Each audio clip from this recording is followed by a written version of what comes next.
In this video, I compare the 14 to 42 mm f3.5 to f5.6 kit lens to the new 12 to 45 mm f4 lens. And I also have a special guest in this episode. But let's start. Whoa, it works with the M5 Mark III too. This trick was in video that Chris Eyre-Walker made, so I copied it.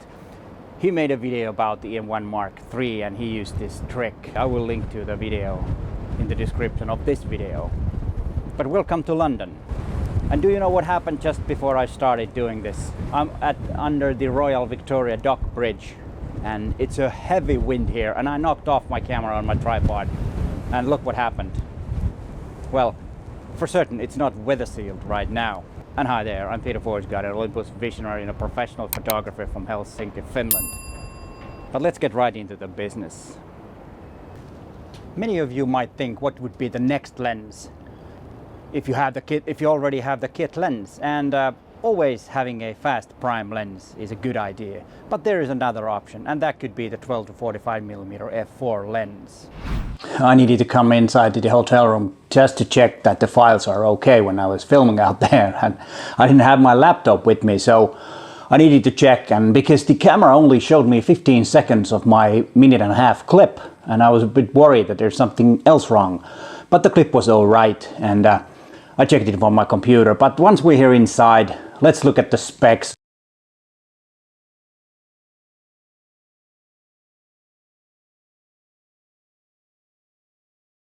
There's one advantage that the kit lens has.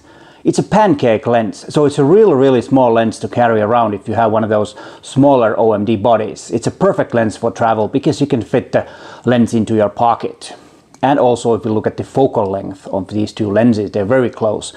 The Pro version is 12 to 45 and the kit lens is 14 to 42. So there is not a big difference there. So that's most likely won't be an issue when choosing a new lens or if you need the 12 to 45 f4 or not. But there's one thing that is a bit different is the aperture. The kit lens 14 to 42 mm lens is a bit faster on the wide angle side. But then when you zoom in a bit, then there is a difference. There is a one-stop difference. The 12 to 45 mm is still f4, but the kit lens is 5.6 at 42 mm. So there is a one-stop difference. And if you have seen my review of the kit lens, I did have some trouble with the lens when I was in Brussels shooting in the train museum, which was very dark. So sometimes on your travel you might need a bit faster lens. But as we talked in the beginning of this video, that a fast prime might be your second lens if you do not want to replace your kit lens with another zoom lens. And also there's a bit of a difference the way you zoom with the lens. The kit lens is an electronic zoom lens. I personally am not a very big fan of electronic zoom lenses. They are not so precise.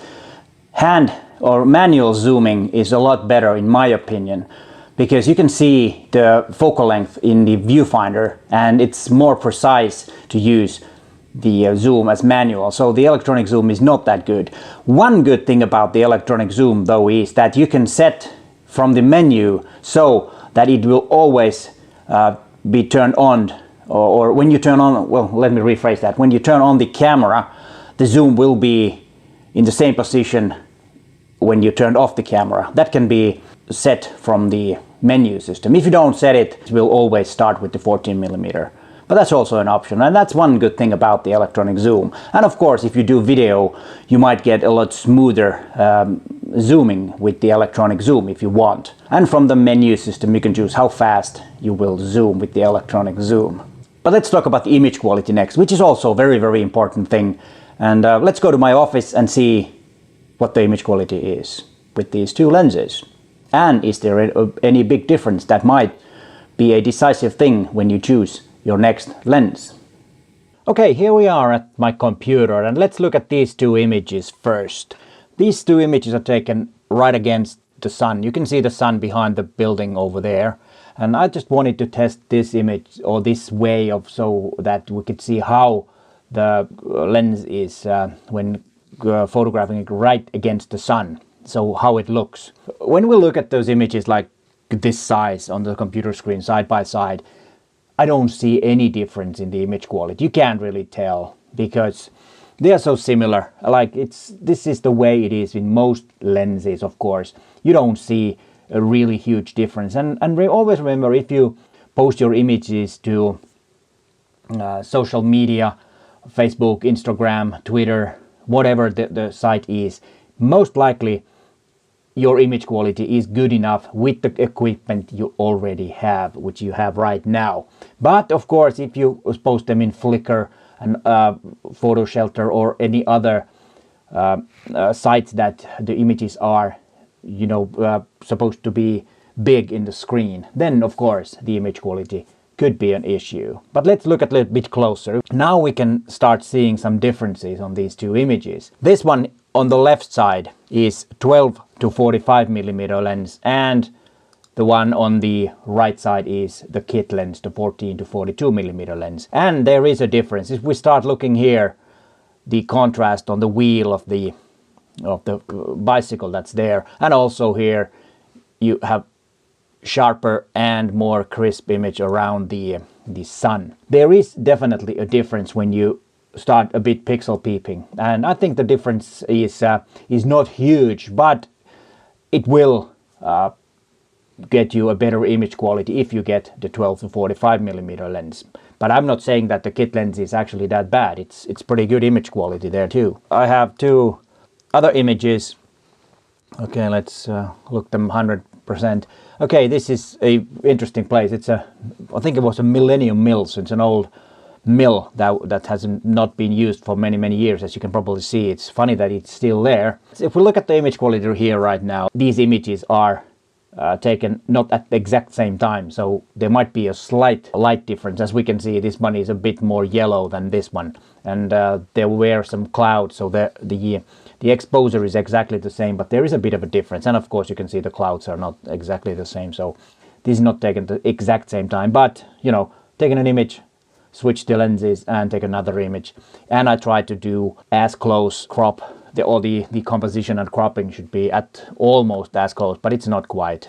But anyways, it's close enough to see the differences in image quality here. On this one I used both lenses at 25 millimeter, and it was f5, and with the same shutter speed, which I believe was 1/80th of a second and ISO 200. And again here, when we look at the image quality, you don't see a big difference. There might, if you're really closely looking at the bigger images, there might be a bit softness here on the side. Let's just check it out how it is. And yes, you can definitely tell that it's a bit softer here on the corners. Okay, it's a bit hard to say here, but yeah, there is a difference here. That wasn't surprised at all, because you know, these are different lenses, and the other one is a pro lens, and yeah, definitely here you can see a big difference, a really big difference. As we can see, the pro lens has a better image quality, which was not a surprise at all, of course. That's what I suspected, but then it's always up to you to decide, is the kit lens image quality good enough for you? And remember, you won't be any better photographer if you buy the 12 to 45 millimeter f4 lens. It has some other advantages that might make you be able to make more images, like I've said already, the weather sealing, which is one of the biggest things, and as we saw also is the image quality. But let's go back to London. All right, and then the conclusion. It's always let's say a serious thing when you buy a new lens, and I hope this video has been helping you. And as you saw, the image quality, there is a bit of a difference. So the 12 to 45 millimeters. Hey, wait a minute. Hang on a second. I think I found this guy. Who's here? Hi there. Nice to meet you in person. Yes. And now he's here. Actually, I can ask this guy. I will tell you him. If you don't know him, we'll talk about that later. Yeah. So I'm actually in the middle of making a video about the 12 to 45 millimeter f4 lens against the kit lens, the electronic zoom. So what is your take? Have you probably tested them both, so you know about those lenses. And I've been talking about, of course, the look and feel, the focal length, the specs, and the image quality. But would you get if let's say that you have the M10 series cameras or the M5, the EM5, and then you have the kit lens and you're considering a new lens. Should you get this 12 to 45 mm f4 or a fast prime lens? What's your take on that? Right. I would consider two things. And first of all, okay, fast prime is useful when you need to freeze action in low light. Yeah, so because you have a bit wider aperture, yeah. You can get a faster shutter speed. Yes. That's right. And now we are in right next to an airport, so don't worry about the planes. Yeah, that's right. Yeah. Yeah, and, the London City Airport is right over there. It's a beautiful place here. And, Peter probably showed you around already in this video. And then, Not that much, but anyways. It's actually quite nice. Yeah. But anyway, so let's go back to the lens. Yes. For wide aperture fast prime is Yes. really great for freezing action in low light. Yeah. For anything like a zoom lens and then the latest F4 Pro lens is really great for I think for landscape photographer likes who don't need the fastest aperture. That's true. And also if you're buying a pro lens and if you're not familiar with Olympus Pro lenses, which normally means that they are very well built, fully metal, fully weather sealed. So it's raining right now. Absolutely. So you don't have to worry about things. So if you go out a lot, if you shoot in the rain a lot, you travel a lot, you always worry about dust getting into the lens or water getting into the lens. True. With a pro lens, you don't have to worry about anything like that. That's and, true. That's true.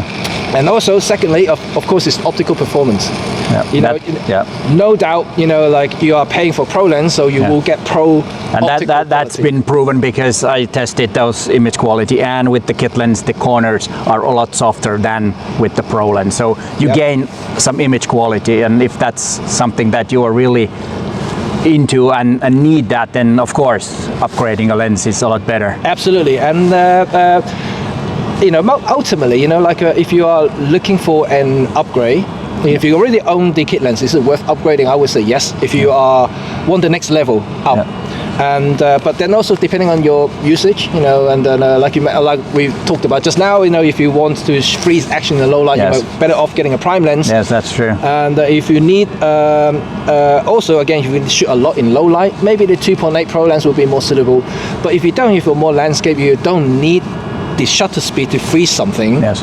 The F4 makes perfect sense because it's small, light, still same build. And my favorite setup. It's great for traveling. I'm telling you, it's really really good. It's because of the size.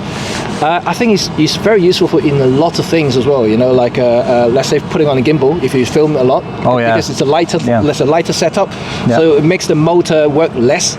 So it's always a good thing. Yeah, it is. Okay. I think that concludes this video. And did I do your job? Yeah, you did my job, and that's exactly. I agree. And as you can see, he has some great. What do you call the opinions about Olympus, and he knows the stuff. And opinionated. Yeah, I don't know about that. But if you don't know his channel, Red35 Photography, I think is the official name. Yes. Jimmy's channel, and if you haven't subscribed to his channel yet, I think you should. Thank you. That's my recommendation for this video, and I think this is it. No problem. Thanks so much. I'm going to continue walking around and speak to you soon. All right. But hey, thanks for watching, and bye for now.